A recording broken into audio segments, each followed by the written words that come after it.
Hello guys, आज के इस वीडियो में हम लोग भारतीय अर्थव्यवस्था और संस्कृति पर 50 इम्पोर्टेंट प्रश्न को देखने वाले हैं जो कि हाल फिलहाल के एग्जाम में पूछे गए थे और 30 ऐसे प्रश्न हैं जो यूपी पुलिस के 2024 बैच में पूछे गए थे। तो आप लोग इस वीडियो को पूरा देखिए।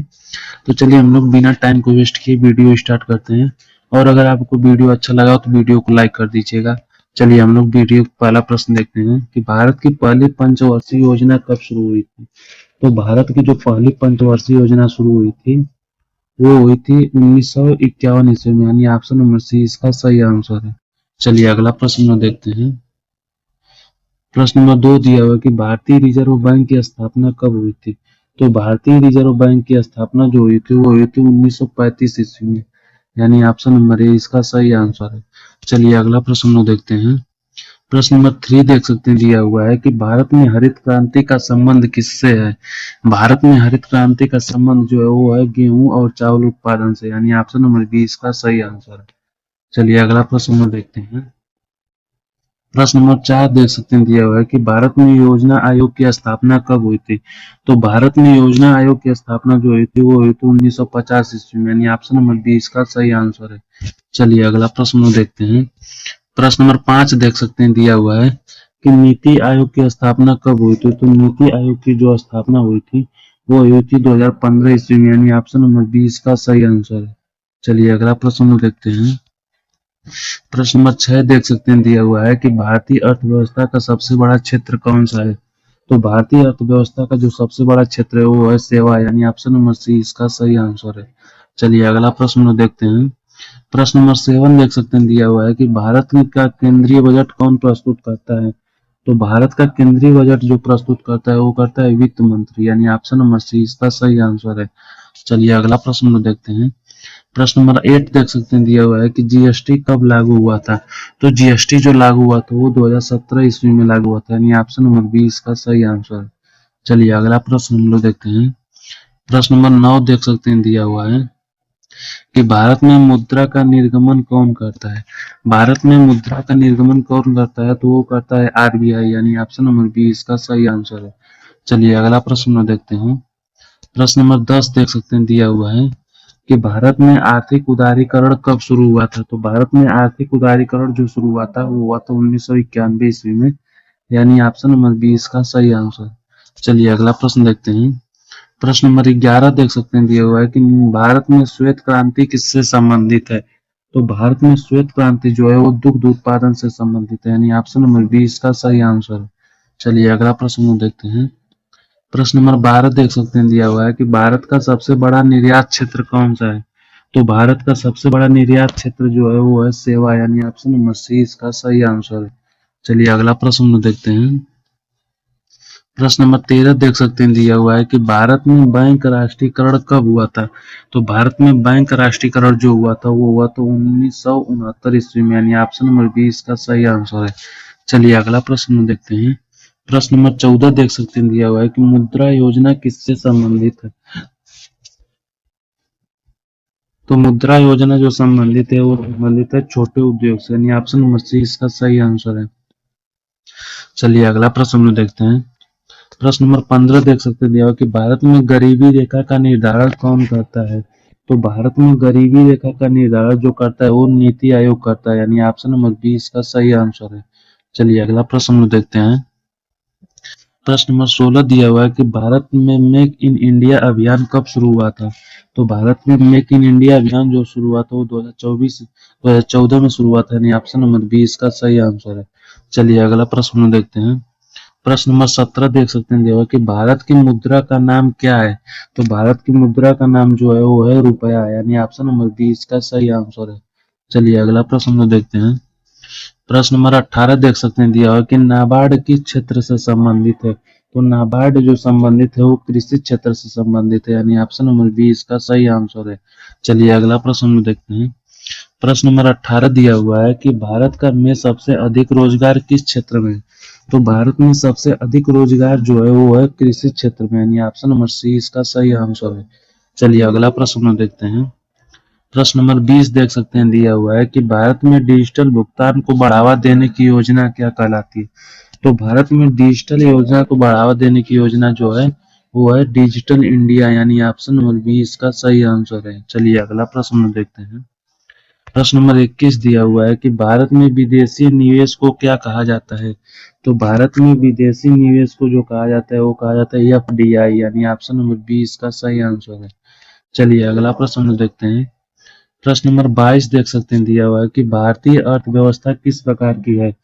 तो भारतीय अर्थव्यवस्था जो है वो है मिश्रित, यानी ऑप्शन नंबर सी इसका सही आंसर है। चलिए अगला प्रश्न देखते हैं। प्रश्न नंबर 23 देख सकते हैं, दिया हुआ है कि भारतीय स्टॉक मार्केट का प्रमुख सूचकांक क्या है। तो भारतीय स्टॉक मार्केट का प्रमुख सूचकांक जो है वो है सेंसेक्स, नहीं दोनों है, दोनों, ऑप्शन नंबर सी इसका सही आंसर है। दोस्तों सेंसेक्स नहीं है, केवल दोनों है। चलिए अगला प्रश्न देखते हैं। प्रश्न नंबर 24 से दिया हुआ कि प्रधानमंत्री जन धन योजना कब शुरू हुई थी। तो प्रधानमंत्री जन धन योजना जो शुरू हुई थी वो हुई थी 2014 ईस्वी में, यानी ऑप्शन नंबर बी इसका सही आंसर है। चलिए अगला प्रश्न देखते हैं। प्रश्न नंबर 25 देख सकते हैं, दिया हुआ है कि भारत में जीडीपी का मापन कौन करता है। तो भारत में जीडीपी का मापन जो करता है वो सीएसओ, अब एनएसओ, पहले सीएसओ करता था लेकिन अब एनएसओ करता है, यानी ऑप्शन नंबर सी इसका सही आंसर। तो दोस्तों अब प्रश्न नंबर 26 पे आते हैं। तो अब प्रश्न नंबर 26 जो है वो भारतीय संस्कृत पे है। चलिए अगला प्रश्न नंबर 26 हम लोग देखते हैं। यह है कि भारत का राष्ट्रीय पशु कौन है। भारत का राष्ट्रीय पशु कौन है, तो इसका जो सही आंसर वो है बाघ, यानी ऑप्शन नंबर सी इसका सही आंसर है। चलिए अगला प्रश्न देखते हैं। प्रश्न नंबर 27 देख सकते हैं, दिया हुआ है कि भारत का राष्ट्रीय पक्षी कौन है। भारत का राष्ट्रीय पक्षी कौन है, तो वो है मोर, यानी ऑप्शन नंबर बी इसका सही आंसर है। चलिए अगला प्रश्न देखते हैं। प्रश्न नंबर 28 देख सकते हैं कि भरतनाट्यम किस राज्य से संबंधित है। भरतनाट्यम जो संबंधित है वो तमिलनाडु राज्य से संबंधित है, यानी ऑप्शन नंबर बी इसका सही आंसर है। चलिए अगला प्रश्न देखते हैं। प्रश्न नंबर 29 दिया हुआ है कि कथकली किस राज्य का नृत्य है। कथकली किस राज्य का नृत्य है, तो वो नृत्य है केरल राज्य का, यानी ऑप्शन नंबर बी इसका सही आंसर है। चलिए अगला प्रश्न देखते हैं। प्रश्न नंबर 30 दिया हुआ है कि ताजमहल किस शहर में है। ताजमहल किस शहर में, तो वो है आगरा शहर में, यानी ऑप्शन नंबर सी इसका सही आंसर है। चलिए अगला प्रश्न हम देखते हैं। प्रश्न नंबर 31 दिया हुआ है कि भारत का राष्ट्रीय फूल कौन सा है। भारत का राष्ट्रीय फूल जो है वो कमल है, यानी ऑप्शन नंबर बी इसका सही आंसर है। चलिए अगला प्रश्न हम देखते हैं। प्रश्न नंबर 32 देख सकते हैं, दिया हुआ है कि वेदों की भाषा क्या है। वेदों की भाषा क्या है, तो है संस्कृत, यानी ऑप्शन नंबर बी इसका सही आंसर है। चलिए प्रश्न नंबर 33 हम लोग देखते हैं। प्रश्न नंबर 33 दिया हुआ है कि भारत का राष्ट्रीय गान किसने लिखा था। तो भारत का राष्ट्रीय गान जो लिखे थे वो लिखे थे रविंद्रनाथ टैगोर, यानी ऑप्शन नंबर बी इसका सही आंसर है। चलिए अगला प्रश्न देखते हैं। प्रश्न नंबर 34 देख सकते हैं, दिया हुआ है कि कुंभ मेला किस धर्म से संबंधित है। तो कुंभ मेला जो संबंधित है वो है हिंदू धर्म से, यानी ऑप्शन नंबर सी इसका सही आंसर है। चलिए अगला प्रश्न देखते हैं। प्रश्न नंबर 35 दिया हुआ कि अजंता यानी एलोरा गुफाएं किस राज्य में है। अजंता एलोरा गुफाएं जो है वो महाराष्ट्र राज्य में है, यानी ऑप्शन नंबर 20 का सही आंसर है। चलिए अगला प्रश्न हम देखते हैं। प्रश्न नंबर 36 देख सकते हैं, दिया हुआ कि शास्त्रीय संगीत के दो प्रमुख प्रकार बताइए। तो शास्त्रीय संगीत के दो प्रमुख प्रकार जो है वो है हिंदुस्तानी और कर्नाटक, यानी ऑप्शन नंबर ए इसका सही आंसर है।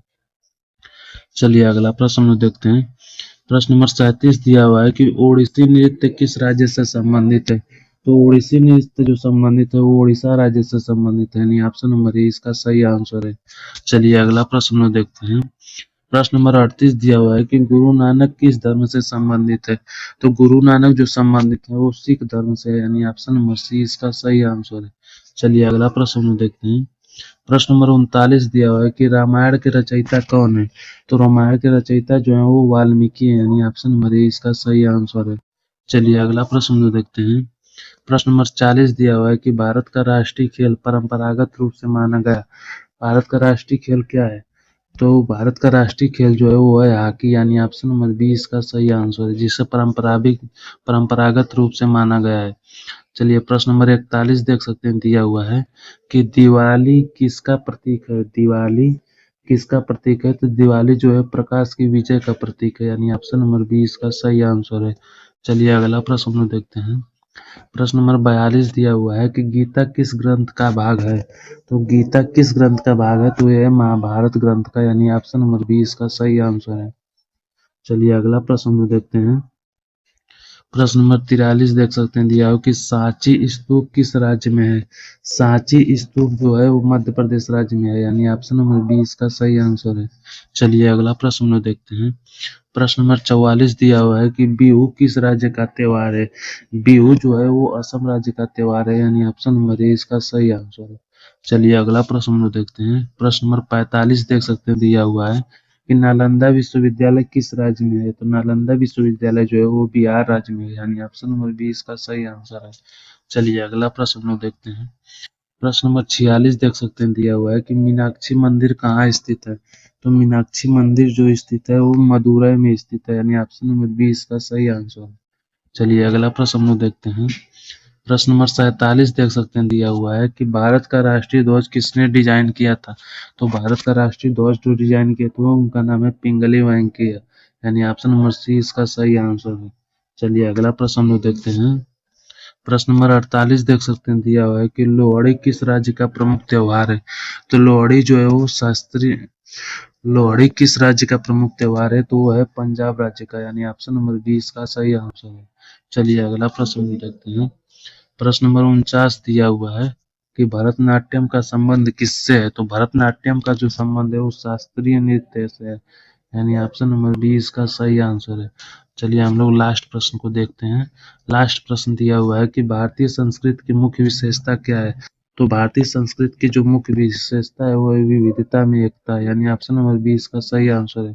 तो दोस्तों अगर आपको वीडियो अच्छा लगा है तो वीडियो को लाइक कर दीजिएगा और चैनल को सब्सक्राइब कर दीजिएगा। मिलते हैं अगले वीडियो में, तब तक के लिए बाय बाय, धन्यवाद, थैंक यू दोस्तों।